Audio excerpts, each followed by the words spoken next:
जय हिंद प्यारे दोस्तों, नमस्कार। आप सभी का स्वागत है आपके अपने चैनल मगध स्टडी सेंटर में। दोस्तों, आज की इस वीडियो में हम बात करने वाले हैं क्लास 10th के फिजिक्स के ऑल चैप्टर, यानी सभी है ना, जितने भी आपके एनसीईआरटी हो या भारतीय होने हैं, जितने भी उससे मोस्ट भी ऑब्जेक्टिव बनते हैं, आज की इस वीडियो में बताने वाले हैं। ठीक ना? तो वीडियो को शुरू से अंत तक जरूर देखिएगा। आपको जितने भी ऑब्जेक्टिव क्वेश्चन है सभी आज की इस वीडियो में कवर हो जाएंगे। ठीक है ना? देखिए, आपके एग्जाम में जो बार बार पूछा जाता है उस टाइप का क्वेश्चन आपकी क्लास में आपको बताने वाले हैं। ठीक ना? तो फर्स्ट क्वेश्चन है आपके सामने, क्वेश्चन नंबर 1। दर्पण के सामने किसी भी दूरी पर स्थित वस्तु का प्रतिबिंब सीधा प्रतीत होता है ना? तो ए है समतल, बी है केवल अवतल, सी है केवल उत्तल और डी है या तो समतल अथवा उत्तल, है ना? तो आपका सही जवाब हो जाएगा ऑप्शन नंबर डी, है ना? तो चलिए देखिए, इस क्लास में आपको पूरे जितने भी ऑब्जेक्टिव क्वेश्चन बनते हैं, है ना, फिजिक्स के यानी कि भौतिक विज्ञान से, आज की इस वीडियो में आपको पूरा धुआं कर देंगे, पूरा खत्म करेंगे, है ना? जितने भी पूछा जाता है आपका, है ना, आपके एग्जाम, बोर्ड एग्जाम, ठीक है ना?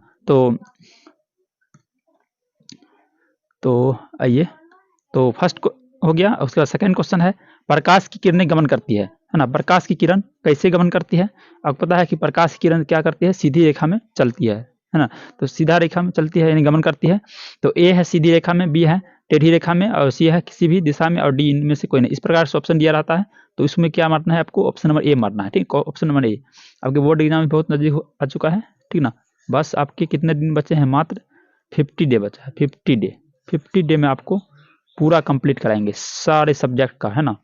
तो चलिए, इसी को ध्यान रखते हुए इस प्रकार से आपको क्वेश्चन तेजी से बताते चलते हैं और आगे बढ़ते चलते हैं, है ना? चलिए, आगे है क्वेश्चन नंबर 3। देखिए, जितने भी हम अब वीडियो अपलोड करेंगे सभी रिवीजन टाइप क्वेश्चन रहेगा, है ना?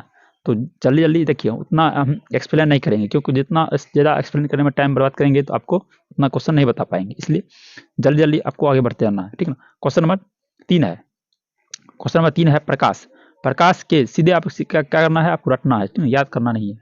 याद करना है, वही रटना है ना? क्योंकि आप उतना समझने की जरूरत नहीं है। ठीक ना? सिर्फ याद रखेंगे तो वही आपके लिए काफ़ी होगा और समझना भी है साथ साथ जरूरी है, क्योंकि फिजिक्स है, फिजिक्स को समझने सबसे पहला फील करना होता है। ठीक ना? प्रकाश के परावर्तन के कितने नियम होते हैं? हाँ, प्रकाश के परावर्तन के कितने नियम होते हैं? ए है 1, बी है 2 और 3 है, सी है 3 और डी है 4। तो आपको पता है प्रकाश के परावर्तन के 2 नियम होते हैं। कितने नियम होते हैं? 2 नियम होते हैं। इसका मतलब आपका उत्तर हो जाएगा बी, है ना? आप सीधे हम आगे बढ़ते हैं, आपको सीधे डायरेक्ट उत्तर बताएंगे। ठीक ना? ऑप्शन आपको खुद देख लेना है। चलिए आगे देखते हैं। अगला क्वेश्चन है क्वेश्चन नंबर 4। तो क्वेश्चन नंबर 4 है, प्रकाश के नियम से निर्धारित होता है। प्रकाश के नियम से क्या निर्धारित होता है? को आपको पता है प्रकाश के किरण से, देखिए, आपतन कोण बराबर परावर्तन कोण होता है। इसका मतलब ऑप्शन आपका आंसर क्या हो जाएगा? ऑप्शन नंबर ए हो जाएगा, ए। ठीक ना?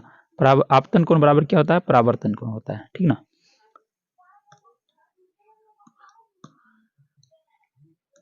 तो नेक्स्ट क्वेश्चन है क्वेश्चन नंबर 5। क्वेश्चन नंबर 5 है, प्रकाश तरंग का उदाहरण है। ए ध्वनि तरंग, बी है विद्युत चुंबकीय तरंग, है ना? तो प्रकाश तरंग जो है विद्युत चुंबकीय तरंग का एक उदाहरण है। ठीक ना? चलिए, option number B is right option. आगे बढ़ते हैं। तो अगला क्वेश्चन 6 नंबर है, क्वेश्चन नंबर 6। समतल दर्पण द्वारा बना प्रतिबिंब होता है। समतल दर्पण द्वारा बना प्रतिबिंब होता है, कैसा होता है ना? तो आपको पता है कि समतल दर्पण द्वारा जो प्रतिबिंब बनता है, क्या बनता है?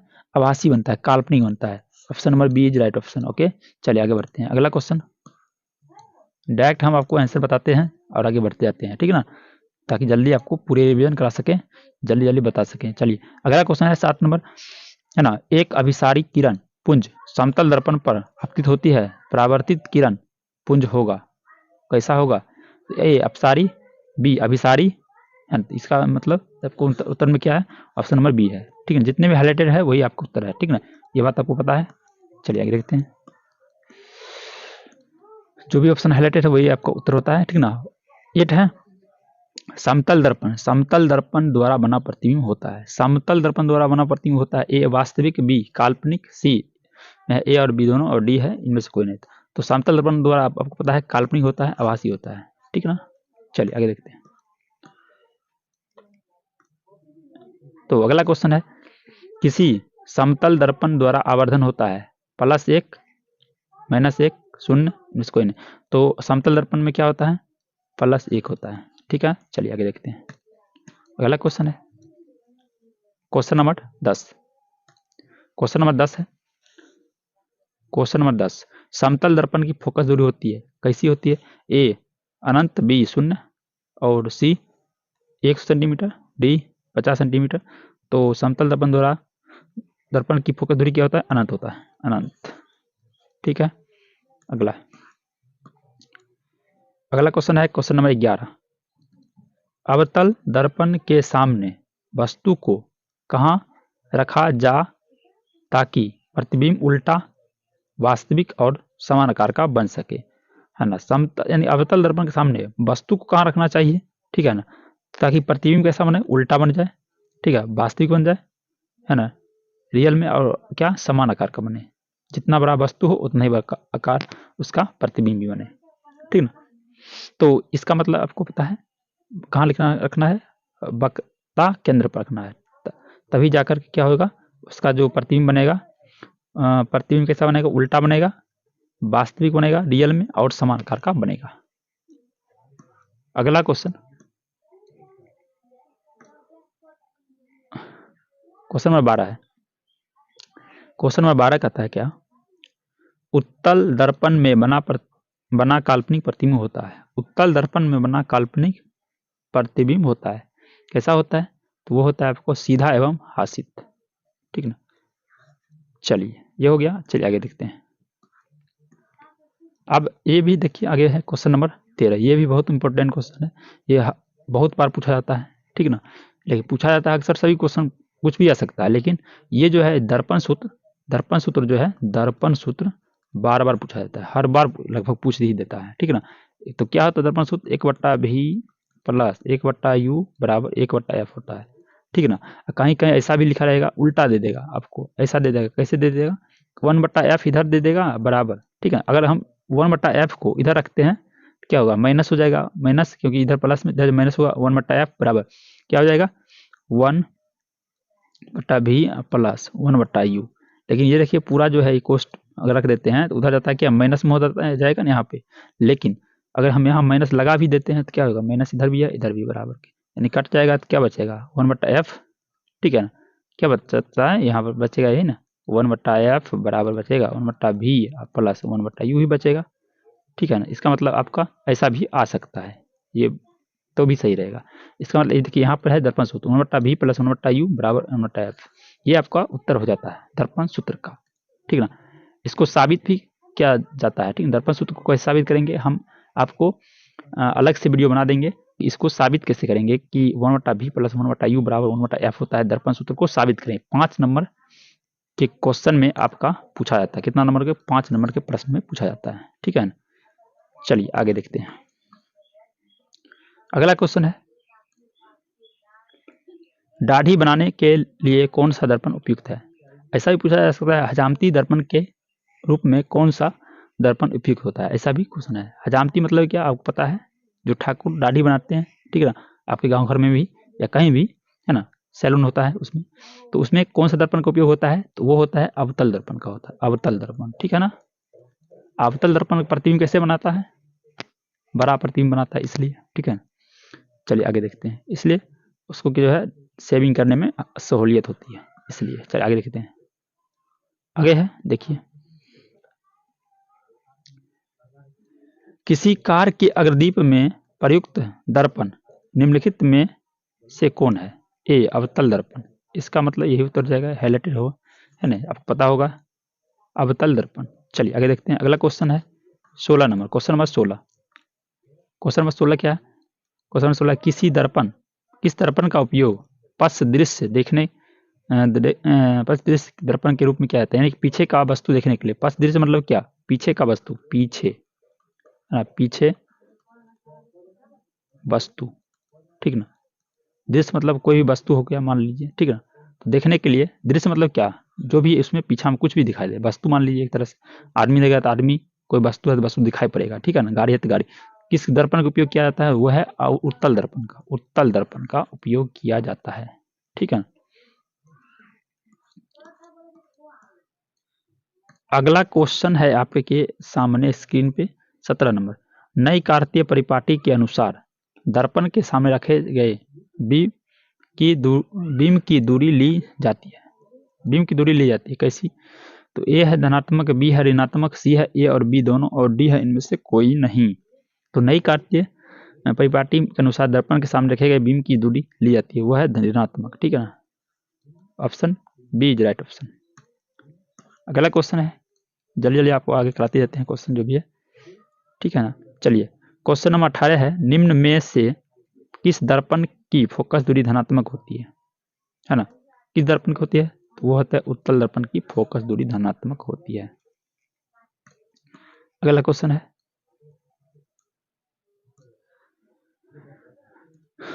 तो क्वेश्चन नंबर 19 है, यदि किसी बिंब के प्रतिबिंब का आवर्धन ऋणात्मक है तो उस प्रतिबिंब की प्रकृति क्या होगी?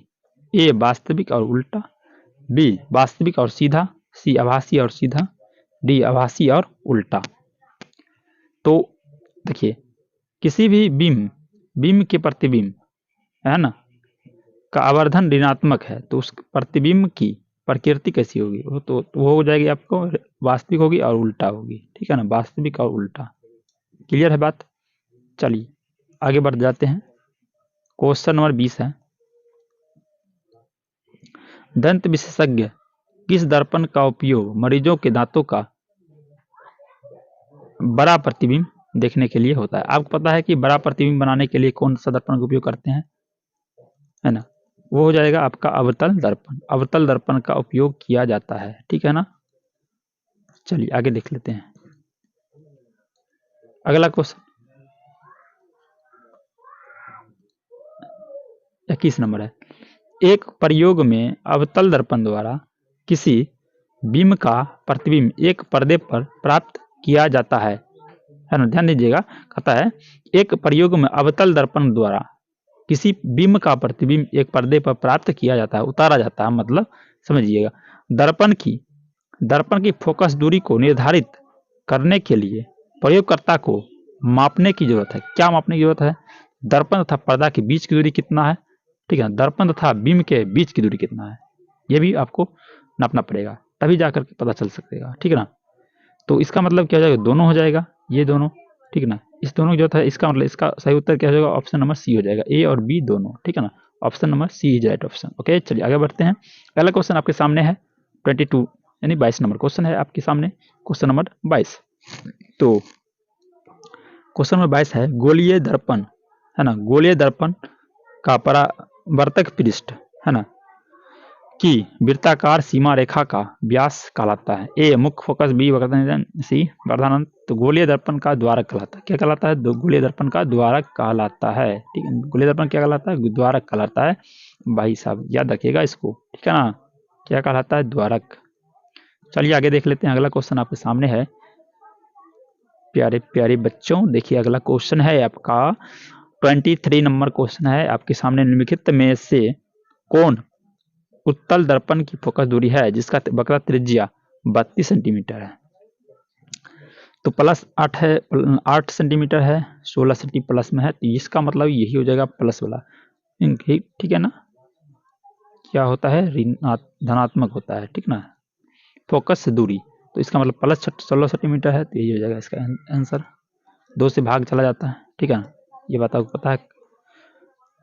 चलिए अगला क्वेश्चन है, अगला क्वेश्चन है ना, क्या है 24 नंबर, हजामत। हजामत मतलब कि हजामती, यानी कि आप कह सकते हैं दाढ़ी बनाने के लिए। ठीक है ना, के लिए किस दर्पण का उपयोग होता है? तो ये हम आपको पहले भी क्वेश्चन बता चुके हैं कि हजामती यानी कि दाढ़ी बनाने के लिए कौन सा अवतल दर्पण का उपयोग किया जाता है। अवतल दर्पण का ही उपयोग किया जाता है। ठीक है ना प्यारे, चलिए आगे देखते हैं। अगला क्वेश्चन है आपके सामने 25, काल्पनिक प्रतिबिंब होता है, वो कैसा होता है? आपको पता है काल्पनिक यानी आभासी प्रतिबिंब क्या होता है? अक्सर हमेशा सीधा होता है, सीधा, याद रखिएगा। अगला क्वेश्चन, अगला क्वेश्चन है, गोलीय दर्पण के फोकसांतर एवं चक्रता नहीं होगा, वक्रता त्रिज्या होगा। ठीक है, वक्रता त्रिज्या के बीच संबंध है। तो ए बराबर क्या होता है 2f, है ना। और कहीं यहाँ ऐसे भी रहेगा f बराबर r/2, ऐसा भी रहता है। तो ये भी आपका सही है, क्योंकि हम 2f को, है ना, r बराबर जो 2f है, तो हम चाहेंगे इसको हम क्या करेंगे, भाग में भी ला सकते हैं, ठीक ना। तो f बराबर यहाँ इधर हम आनेंगे, f बराबर तो r चला जाएगा उधर, भाग चला जाएगा 2 से, ठीक है ना। f बराबर r/2 हो जाएगा। चलिए आगे देख लेते हैं अगला क्वेश्चन। अगला क्वेश्चन है 27। किसी बिंब का अवतल दर्पण द्वारा बना प्रतिबिंब आभासी, सीधा तथा बड़ा पाया जा गया, वस्तु की स्थिति कहाँ होनी चाहिए। ए है मुख्य फोकस तथा वक्रता केंद्र के बीच, है ना। सी है वक्रता केंद्र पर, और बी है वक्रता केंद्र पर, और सी है वक्रता केंद्र से परे। तो इसका मतलब से उत्तर क्या है आपके सामने है, डी है दर्पण के ध्रुव तथा मुख्य फोकस के बीच, है ना। ये हो जाएगा आपके पास सही उत्तर, ठीक है ना। चलिए आगे देख लेते हैं। 28 हो गया, 27 हो गया, 28 नंबर। 28 नंबर है, किस दर्पण में दूर की वस्तु का प्रतिबिंब सदैव सीधा होता है। तो आपको पता है सीधे उत्तल, देखिए यहाँ पर लिखा है ना, उत्तल और समतल दोनों होता है, उत्तल और समतल। या तो वो समतल है या तो वो क्या है, उत्तल दर्पण है, ठीक है ना। इस बात को याद रखना है। तो अगला क्वेश्चन है, 29 नंबर है ना। अवतल दर्पण की फोकस दूरी, अवतल दर्पण की फोकस दूरी क्या होती है, वो ऋणात्मक होती है। तो उत्तल क्या होती है, धनात्मक। आपको पता है, तो इसका उल्टा क्या हो जाएगा, ऋणात्मक होता है अवतल दर्पण का फोकस दूरी, ठीक है ना प्यारे बच्चों, ध्यान देंगे। आगे देखते हैं अगला क्वेश्चन आपका क्या आता है, इसका जवाब जल्दी से बताइए। सभी का जवाब, जितने भी क्वेश्चन बता रहे हैं सभी का जवाब कमेंट बॉक्स में बता सकते हैं, कोई दिक्कत की बात नहीं, ठीक ना। 30 नंबर क्वेश्चन है, 30 नंबर, किस दर्पण से हमेशा वस्तु से छोटा प्रतिबिंब प्राप्त होता है। तो आपको पता है किस दर्पण में, तो वो है उत्तल दर्पण। इसलिए उत्तल दर्पण को पश्च दृश्य यानी पीछे की वस्तु को देखने के लिए किया जाता है। अक्सर मान लीजिए कार हो गया, कार में तो उस किस लिए किया जाता है, क्योंकि कितना भी वस्तु रहे सभी उसमें कैप्चर हो जाए, छोटा छोटा वस्तु करके उसमें दिखाई दे दे, ठीक ना। इसलिए उत्तल दर्पण का उपयोग किया जाता है, ठीक है ना प्यारे बच्चों। आगे देखते हैं अगला क्वेश्चन है 31 नंबर। क्वेश्चन 31 है, किसी दर्पण की फोकस दूरी चिन्हों की परिपाटी के अनुसार ऋणात्मक मानी जाती है। ए है समतल, बी है अवतल, और सी है उत्तल, और डी है इनमें से कोई नहीं। तो इसका सही उत्तर हो जाएगा आपका अवतल दर्पण, ठीक है ना। क्योंकि यहाँ देखिए, यहाँ ऋणात्मक मानी जाती है, यहाँ लिखा हुआ ना ऋणात्मक, बस ऋणात्मक देखना है तो क्या मारना है, अवतल दर्पण। सीधे आंख मूंद के मार देना, आंख बंद करके मार सकते हैं, कोई दिक्कत की बात नहीं। चलिए आगे देख लेते हैं। अगला क्वेश्चन है 32, है ना। 32 नंबर क्वेश्चन है, अवतल दर्पण में आवर्धित काल्पनिक प्रतिबिंब बनाने के लिए वस्तु को कहाँ रखा जाता है। ए है फोकस और ध्रुव के बीच, बी है वक्रता केंद्र से परे, सी है फोकस पर, डी है वक्रता केंद्र और फोकस के बीच। तो इसका सही उत्तर हो जाएगा आपका ऑप्शन नंबर ए, फोकस और ध्रुव के बीच, फोकस और ध्रुव के बीच हो जाता है, ठीक है ना प्यारे बच्चों। चलिए आगे देख लेते हैं। अगला क्वेश्चन है 33 नंबर क्वेश्चन है ना।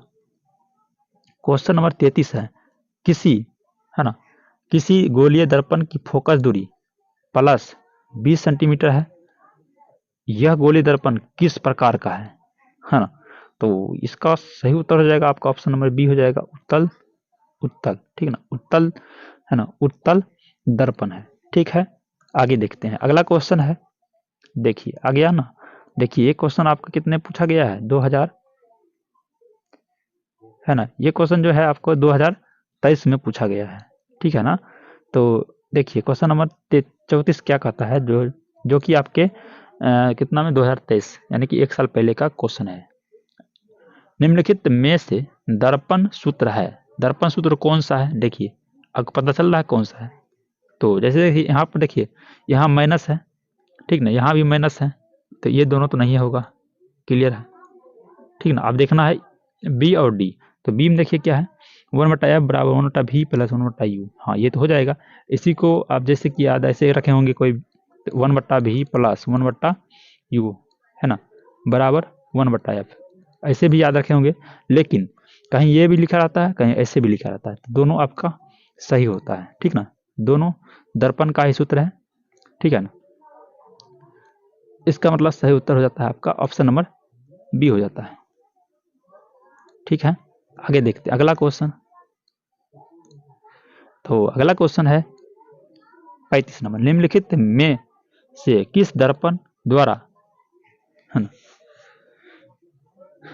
निम्नलिखित में से किस दर्पण द्वारा, है ना, किस दर्पण द्वारा किसी वस्तु का आभासी प्रतिबिंब मिल सकता है। तो ये भी देखिए 2023 का क्वेश्चन है, 2023 में पूछा गया प्रश्न है ना। तो ए है समतल, बी उत्तल और सी है अवतल दर्पण। इसका सही उत्तर हो जाएगा ऑप्शन नंबर डी, इनमें से सभी हो जाता है, ठीक ना, सभी हो जाएगा, ठीक ना। सभी दर्पण द्वारा वस्तु का आभासी प्रतिबिंब, काल्पनिक प्रतिबिंब बनाया जा सकता है, ठीक ना, मिल सकता है। चलिए क्लियर है भाई, चलिए आगे देख लेते हैं। अगला प्रश्न है ना 36 नंबर है। वायु में प्रकाश की चाल निर्वात की अपेक्षा होती है। वायु में प्रकाश की चाल जो है निर्वात की, निर्वात मतलब क्या होता है, जहां पर हवा नहीं के बराबर होता है। नी मतलब नहीं, वात मतलब हवा, है ना। नी मतलब होता है नहीं, और वात जो लिखा है यहां से वहां तक, ये हो गया नी का मतलब क्या हो गया, नहीं। और वात जो लिखा है इसका मतलब होता है वायु, नहीं वायु मतलब क्या, जहां वायु ना हो उसे कहते हैं निर्वात। वायु मतलब समझ रहे हैं हवा, ठीक ना। तो हम कह रहा वायु में प्रकाश की चाल निर्वात की अपेक्षा क्या होता है, कम होगा, जाहिर सी बात है, ठीक है ना। निर्वात जहाँ हवा नहीं रहेगा तो कोई अवरोध करने का कोई उसका नहीं रहेगा वजह, ठीक है ना। लेकिन निर्वात में रहेगा तो उसको क्या करेगा, कम समय लगेगा, ठीक ना, प्रकाश को चलने में, ठीक ना। यही कर रहा है ना, निर्वात की अपेक्षा होती है प्रकाश चाल, ठीक है ना, कम होती है। अगर वहां पर वायु रहेगा तो अधिक समय लगेगा, ज्यादा समय लगेगा, ठीक है ना। इस बात को समझ लेना है। देखिए सिर्फ रटने से नहीं होता है, कुछ समझना भी जरूरी होता है, हर चीज रट के ही नहीं याद किया जा सकता है, ठीक है ना।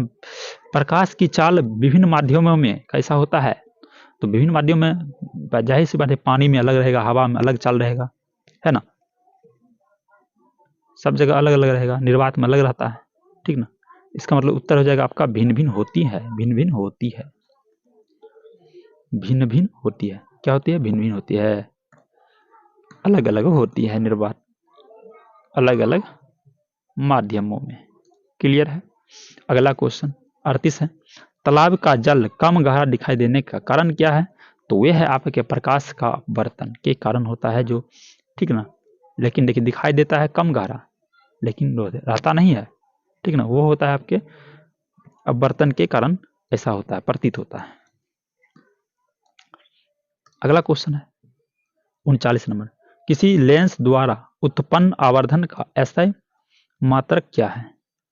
तो आपको पता है लेंस का द्वारा उसका आवर्धन क्या होता है, कोई मात्रा नहीं होता है लेंस आवर्धन, ठीक है ना। इसका मतलब क्या, मात्रा विहीन होता है, नहीं होता है मात्रा, ठीक है ना। Option D is right option. आगे देख लेते हैं अगला क्वेश्चन है क्वेश्चन नंबर 40। क्वेश्चन नंबर 40 क्या कहता है, ठीक ना। क्वेश्चन नंबर 40 जरा ध्यान देंगे, ठीक ना। क्वेश्चन नंबर 40, लेंस के मुख्य फोकस की संख्या कितनी होती है। तो लेंस की मुख्य फोकस की संख्या जो होती है वो होती है 2 होती है, ठीक है। Option number A is right option. आगे देख लेते हैं अगला क्वेश्चन है क्वेश्चन नंबर 41 है, क्वेश्चन नंबर 41 है ना। क्वेश्चन नंबर 41 है, अवतल लेंस का आवर्धन m बराबर होता है, अवतल लेंस का आवर्धन m बराबर होता है a u बट्टा v, b u into v, c है u प्लस v, d है v बट्टा u। तो लेंस अवतल लेंस का आवर्धन m बराबर जो होता है v बट्टा u होता है, क्या होता है, v बट्टा u होता है, याद रखिएगा।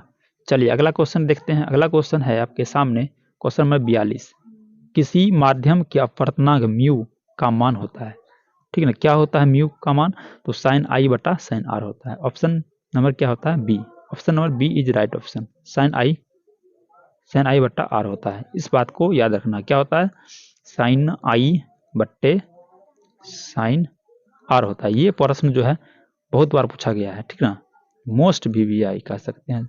वैसे सभी वीवीआई, मोस्ट वीवीआई सभी तो इम्पोर्टेंट है, सभी को याद रखना, कुछ भी आ जाता है, ठीक है ना, सबको याद रखना जरूरी होता है। चलिए आगे देखते हैं। अगला क्वेश्चन है 43 नंबर, निम्नलिखित में से किसी अपवर्तनांक, है ना, किसका अपवर्तनांक सबसे अधिक होता है, ठीक है ना। ए है वायु, बी है बर्फ, सी है कांच और डी है हीरा। तो सबसे अधिक जो अपवर्तनांक होता है वो होता है आपका हीरा का। किसका होता है? हीरा का। Option number D is right option हो जाता है। अगला क्वेश्चन है आपके सामने 44 नंबर क्वेश्चन, क्वेश्चन नंबर 44, है ना। क्वेश्चन नंबर 44 है, निम्नलिखित में किस लेंस को अभिसारी लेंस भी कहते हैं? ए है उत्तल, बी है अवतल, सी है ए बी दोनों और बाइफोकल। तो जो है अभिसारी लेंस जो किसको कहते हैं वो है आपका उत्तल लेंस को अभिसारी लेंस भी कहते हैं, याद रखिएगा प्यारे। चलिए आगे देखते हैं। अगला क्वेश्चन है आपके सामने 45 नंबर क्वेश्चन, क्वेश्चन नंबर 45 है, निम्न में कौन लेंस की क्षमता का मात्रक है? लेंस की क्षमता का मात्रक होता है आपका क्या होता है? वो होता है आपका डायोप्टर होता है, डायोप्टर, ठीक है ना। इसको याद रखिएगा, ये भी आपको मोस्ट भी आया है, ऑब्जेक्टिव टाइप क्वेश्चन होता है। चलिए आगे देख लेते हैं अगला क्वेश्चन, है ना। अगला क्वेश्चन 46 नंबर है, निम्न में से किस लेंस की फोकस दूरी धनात्मक होती है? निम्न में से किस लेंस की फोकस दूरी धनात्मक होती है? तो वो होती है आपका उत्तल लेंस का फोकस दूरी क्या होता है? धनात्मक होता है। उत्तल लेंस का फोकस दूरी धनात्मक होता है। अगला क्वेश्चन है 47 नंबर, 47 नंबर क्वेश्चन है, निम्न में से किस माध्यम में प्रकाश की चाल अधिकतम होती है? सबसे अधिक होता है प्रकाश की चाल जो सबसे अधिक कैसे होती है? वो होता है आपको हवा, जल, शीशा, हीरा।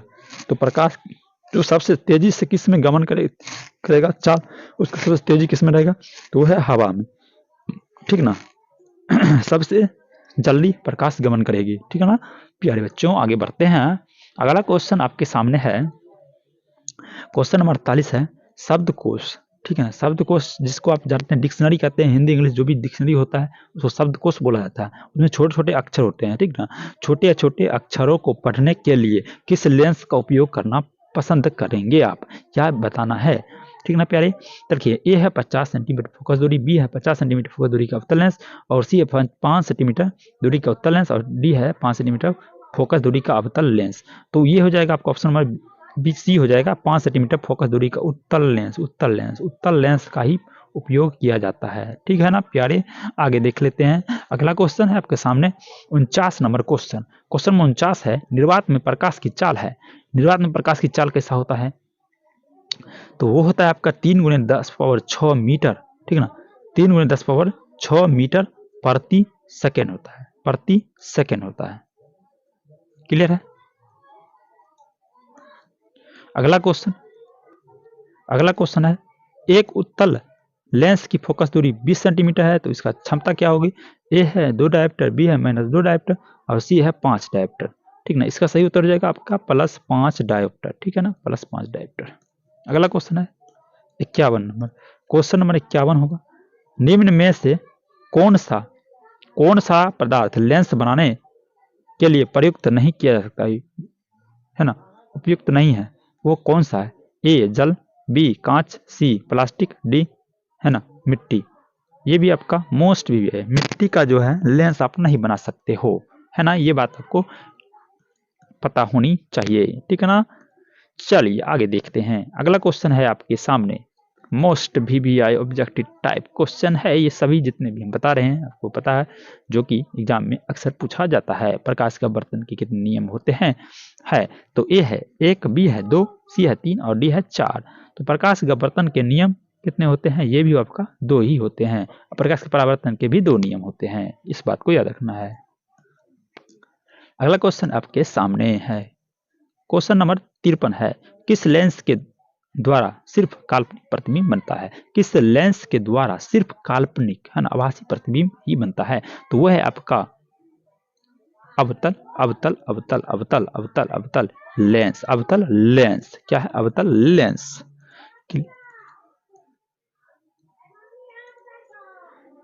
अगला क्वेश्चन है 1A का मान होता है, 1A नहीं, यहाँ पर एंगस्ट्रॉन होगा, ठीक ना, बराबर 10⁻ -10 मीटर। ये क्या लिखा, 10 पावर -10 लिखा है। ये ऐसा लिखा है 10 पावर 10 मीटर, 10 पावर -10 मीटर लिखा हुआ है।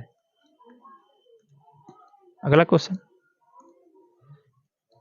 55, एक उत्तल लेंस होता है तो वो होता है किनारे की अपेक्षा बीच में मोटा होता है, ठीक है ना। किनारे की अपेक्षा यानी कि आपको साइड में जो क्या होगा पतला होगा, लेकिन बीच में क्या होता है मोटा होता है, उत्तल लेंस। आप ध्यान देंगे तो आपको पता चल जाएगा। अगला क्वेश्चन है आपके सामने, क्वेश्चन नंबर 56 है, किसी बिंब का वास्तविक प्रतिबिंब समान आकार का प्राप्त करने के हेतु बिंब को उत्तल लेंस के सामने कहाँ रखा जाता है। ए है फोकस पर, बी है वक्ता केंद्र पर, सी है अनंत पर, डी है प्रकाशीय केंद्र पर। तो इसका सही जवाब हो जाएगा आपका ऑप्शन नंबर बी, वक्ता केंद्र पर। वक्ता केंद्र पर रखा जाता है, ठीक है। चलिए आगे देखते हैं। चलिए हो गया। अगला क्वेश्चन है आपके आगे सामने, क्वेश्चन नंबर 57 है ना। क्वेश्चन नंबर 57,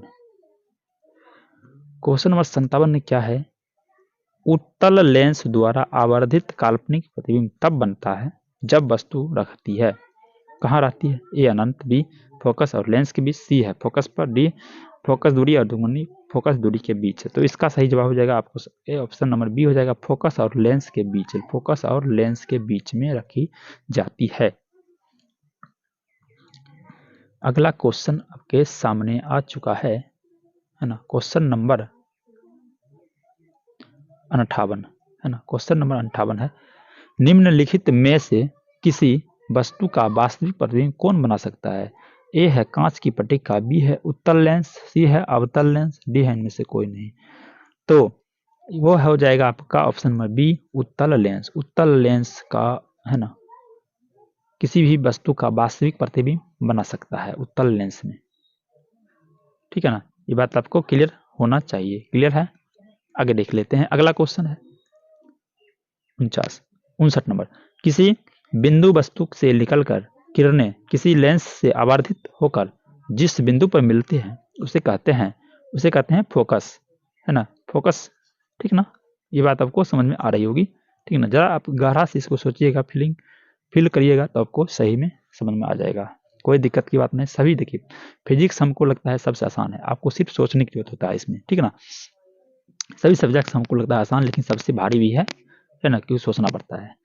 फोटोग्राफी कैमरा का अभिदृश्यक होता है ना। फोटोग्राफी मतलब क्या, आप जैसे फोटो खिंचाते हैं, ठीक ना, कहीं भी खींचते देखते होंगे तो उसमें कौन सा लेंस लगा रहता है, ठीक ना, अभिदृश्यक होता है। अभिदृश्यक मतलब क्या, लेंस जो उसमें लगा रहता है वो कैसा रहता है, यानी कि आपको पता होगा।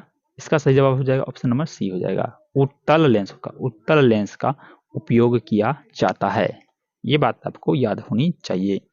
चलिए अगला क्वेश्चन आपके सामने है ना, किसी गोलीय दर्पण तथा है ना किसी पतले गोलीय लेंस की दोनों की फोकस दूरी 15 सेंटीमीटर है, तो दर्पण तथा लेंस संभवतः है कैसा है, तो वह दोनों क्या है, दोनों है आपके अवतल है, अवतल अवतल अवतल अवतल, ठीक है ना। ये हो जाएगा अवतल लेंस और अवतल दर्पण, है ना। चलिए आगे देख लेते हैं। हाँ तो आ गया। अब कहता है प्रकाश का चाल न्यूनतम होता है, किसमें होता है। देखिए निर्वात में तो ये सब जानते हैं सबसे ज्यादा होता है, जल में भी रहेगा, वायु में, लेकिन कांच में जो है सबसे धीमी धीमी चलेगा, ठीक ना, प्रकाश, ठीक ना, नहीं के बराबर चलेगा, सबसे न्यूनतम रहेगा, ठीक है ना, इसलिए कांच हो जाएगी, ठीक है ना। अगला क्वेश्चन है, एक पारदर्शी गोलीय दर्पण कवच की बाहरी त्रिज्या है ना, बाहरी त्रिज्या कितना है 20 सेंटीमीटर है, तथा भीतरी त्रिज्या 19.8 सेंटीमीटर। त्रिज्या आपतित प्रकाश के लिए कैसा व्यवहार करेगा, तो हो जाएगा आपका ऑप्शन नंबर डी हो जाएगा, अवतल लेंस की भांति, है ना, हो जाएगा। चलिए आगे देख लेते हैं। अगला क्वेश्चन है ना, प्रकाश के अपवर्तन कितने नियम है, तो प्रकाश का अपवर्तन के 2 नियम है। देखिए कुछ क्वेश्चन जो है रिपीटेड होता है, लेकिन पूछने का तरीका अलग होता है, ये बात आपको पता होनी चाहिए। क्वेश्चन वही रहेगा, लेकिन देखिए क्वेश्चन अलग अलग टाइप से पूछा जा सकता है, लेकिन उसका आंसर एक ही रहेगा, ठीक ना। इसलिए आपको सभी को देखना है, ऑप्शन भी आगे पीछे रहता है। चलिए अगला देखिए, किसी माध्यम, इसलिए बोलते हैं रिपीटेड क्वेश्चन होता है, हर बार आपको पिछले ईयर का क्वेश्चन पूछता है, इसलिए क्वेश्चन बैंक आपको जरूर से देख लेना होता है। किसी माध्यम के अपवर्तनांक का मान क्या होता है? ए साइन आई बटा साइन आर, ठीक ना। तो क्या होता है, ये बात आपको पता ही है, साइन आई बटा साइन आई होता है, साइन आई बट्टे साइन आर होता है, ये बात आपको याद ही है। चलिए,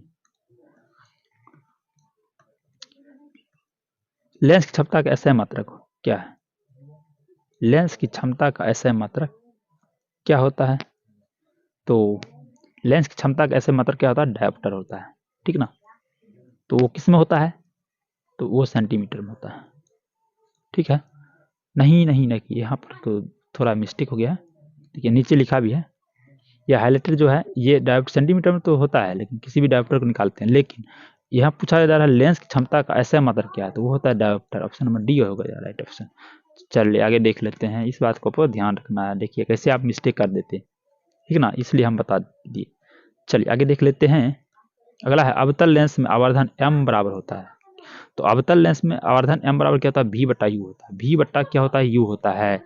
चलिए आगे देख लेते हैं,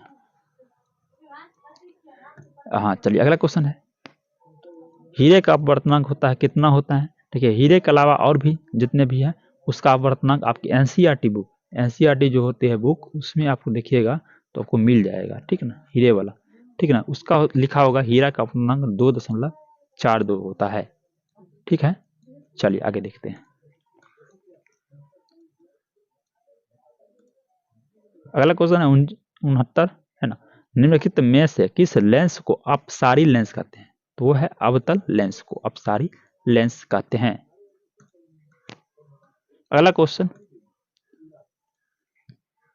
70 नंबर है, विरल माध्यम से सघन माध्यम में जाती हुई किरण मुड़ जाती है अभिलंब की ओर, अभिलंब की ओर, अभिलंब की ओर, अभिलंब की ओर, याद रखिएगा, ठीक है। तो अगला क्वेश्चन है, निम्नलिखित में से किस लेंस की फोकस दूरी धनात्मक होती है? तो वो है उत्तल लेंस की होती है, उत्तल लेंस की फोकस दूरी जो होती है क्या होती है? धनात्मक होती है। 72 नंबर है,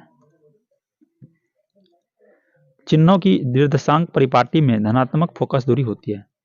ए उत्तल लेंस, बी उत्तल दर्पण, सी अवतल दर्पण, डी ए और बी दोनों। तो जिन परिपाटी है ना, निर्देशांक परिपाटी में धनात्मक फोकस दूरी होती है, किसकी होती है? तो वो होती है आपके उत्तल लेंस और उत्तल दर्पण दोनों में। इसका मतलब option number D is right option हो जाता है इस प्रश्न का, ठीक है ना। चलिए आगे देखते हैं,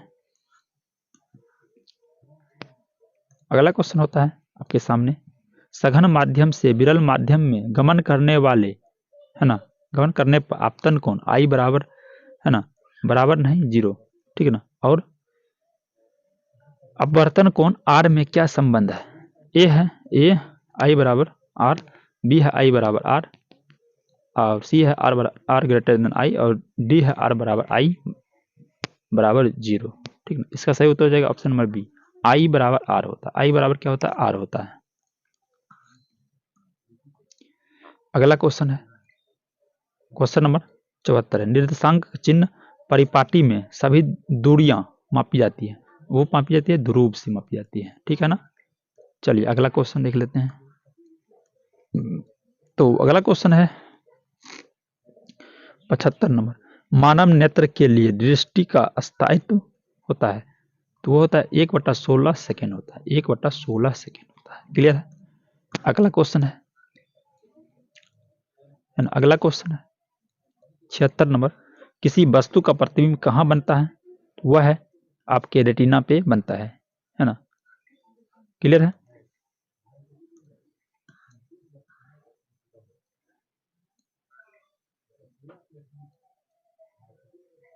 सतहत्तर देखिए, नेत्र में प्रवेश करने वाले प्रकाश किरणें, है ना, अधिकांश अपवर्तन होता है कार्निया के बाहर पृष्ठ पर, कार्निया के बाहर जो होता है उस पृष्ठ पर क्या करता है, परावर्तित कर देता है, अपवर्तन हो जाता है, ठीक ना।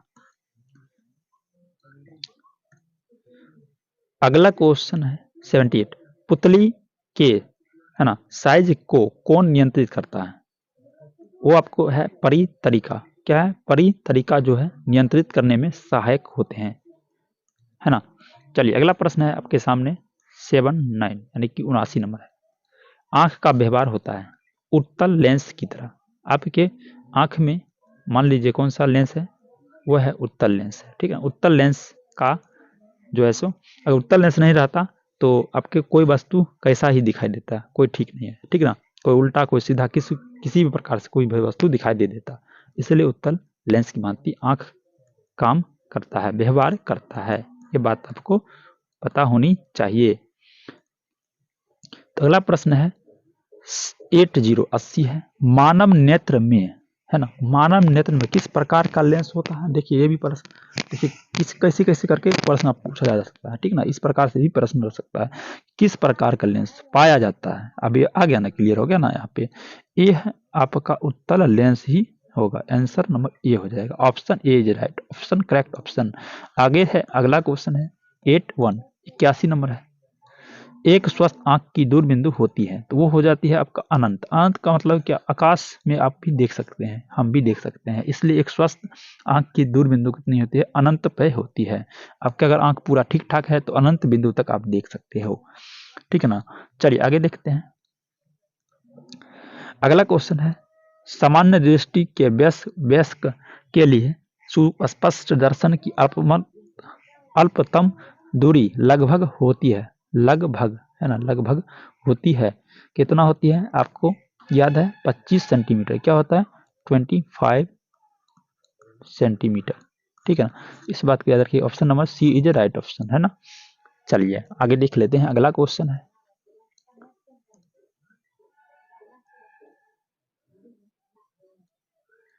तो अगला क्वेश्चन है 83 नंबर है, नेत्र द्वारा किसी वस्तु का कैसा प्रतिबिंब बनता है। ए है वास्तविक उल्टा तथा बड़ा, बी है काल्पनिक सीधा तथा छोटा, सी है काल्पनिक उल्टा तथा बड़ा, डी है वास्तविक उल्टा तथा छोटा। तो नेत्र द्वारा किसी भी वस्तु का प्रतिबिंब जो बनता है कैसा बनता है, वास्तविक बनता है, आपको पहले ही बता दिए, है ना। उल्टा बनता है तथा छोटा बनता है। उल्टा तो देखिए जो भी बनता है, लेकिन आपको दिखाई देता है सीधा, लेकिन बनता है प्रतिबिंब उल्टा बनता है, जितना भी प्रतिबिंब का, ठीक है ना। वो आपके अपवर्तन होकर के आपको सीधा ही दिखाई देता है, लेकिन बनता कैसा है ये देखिए, ठीक है ना। दिखाई देता है ये नहीं पूछा गया, बनता कैसा है ये पूछा गया है। इस बात को आपको थोड़ा क्या करना है, सोचना पड़ता है, समझना पड़ता है इस बात को, ठीक है ना। क्वेश्चन को जरा फील करके फीलिंग कीजिएगा क्वेश्चन को, तो आपको पूरी तरह से आपको समझ में आ जाएगा। जब आप थोड़ी टाइप पढ़े होंगे तो कोई भी क्वेश्चन आपको समझ में आ जाएगा कि उसका आंसर कैसे दे सकते हैं, है ना। कैसा भी पूछ दे, किसी भी प्रकार से पूछ दे तो आप जवाब दे सकते हो, इसमें कोई दोहरा नहीं है, ठीक ना। चलिए आगे क्वेश्चन है आपके, ठीक ना, सामने 84 नंबर है, निकट दृष्टि दोष दूर करने के लिए चश्मे में किस लेंस का व्यवहार होता है। ए उत्तल लेंस, बी अवतल लेंस, सी बेलनाकार लेंस, डी इनमें से कोई नहीं। तो निकट दृष्टि दूर करने के लिए आपके जो है सो कौन सा दर्पण का उपयोग होता है, तो वो होता है आपके अवतल लेंस का उपयोग होता है, ठीक है ना, अवतल लेंस का उपयोग होता है। चलिए अगला क्वेश्चन है 85 नंबर, ठीक ना, किस लेंस का उपयोग, है ना, उपयोग जो है दीर्घ दृष्टि दोष यानी कि दूर के बिंदु को देखने के लिए, है ना, संशोधित किया जाता है। तो वो हो जाएगा आपका उत्तल लेंस, ठीक है ना। क्या हो जाएगा, उत्तल लेंस, उत्तल लेंस, उत्तल लेंस का उपयोग किया जाता है। यहीं पर आपका आज का क्लास खत्म होता है। 85 नंबर यानी 85 क्वेश्चन आपके करा दिए हैं आज के इस क्लास में, ठीक है ना। तो उम्मीद करते हैं आपको पूरी वीडियो अच्छी तरह से समझ में आ गया होगा, जितने भी क्वेश्चन बताए हैं, है ना। आपके 100% इस टाइप क्वेश्चन पूछता ही पूछता है, तो सभी को आपको याद रख लेना है, ठीक ना, याद कर लेना है, ठीक है ना। तो उम्मीद करते हैं कि आपको ये वीडियो पसंद आया होगा, तो पसंद आया होगा जरूर आप लाइक कर दीजिएगा, ठीक ना। चैनल पर अभी तक पहले बार अगर आए होंगे, अभी तक सब्सक्राइब नहीं किए होंगे, ठीक ना, तो सब्सक्राइब भी कर ही दीजिएगा, ठीक ना। वीडियो को शेयर भी कर सकते हैं अपने दोस्तों के पास, तब तक के लिए फिर मिलते हैं नेक्स्ट वीडियो में। जय हिंद, वंदे मातरम। Thank you, bye bye.